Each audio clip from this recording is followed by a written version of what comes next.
ha avuto il funerale che si meritava e io voglio ringraziare tutto il suo popolo, perché lui chiamava il suo popolo, di tutto l'affetto che gli ha dimostrato.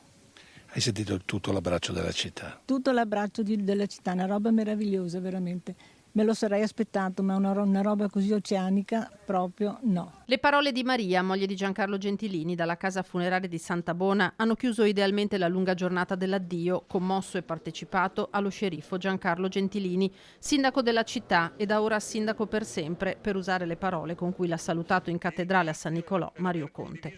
La camera ardente a Cassugana, il lento commiato dei suoi cittadini, il corteo funebre con il feretro che ha toccato alcuni dei luoghi più frequentati da Gentilini, i 5 minuti di rintocchi dalla torre civica, infine la messa, i canti alpini e la partenza verso Santa Bona per la cremazione con un lento simbolico passaggio sul put, uno dei suoi principali interventi. Questa è l'urna che lui un giorno è passato in ufficio, ha detto: qui a mia hai ancora a farla, e mica che ho risposto: guarda che tu hai a casa fusa, perché la montagna e l'Aquila fa parte del tuo.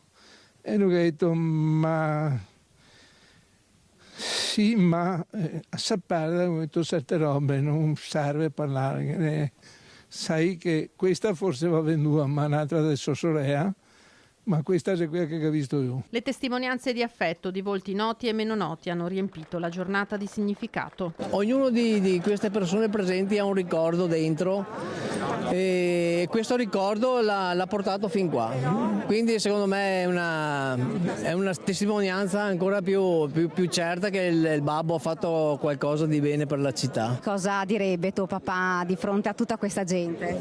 Direbbe: ma cosa sia tutto sto casino qua? No, a parte gli scherzi, direbbe che è un trionfo di felicità, la serenità, ed è una gioia immensa. Io in questo momento sto tremando, ho il cuore che scoppia, ma sono tutte emozioni che fanno costruire una persona. Cosa vuoi dire oggi tu invece a tuo papà? Vecchio, lo so che ci sei, perché io lo chiamavo sempre vecchio e lui diceva: sì, non sta a preoccuparti, ci sono.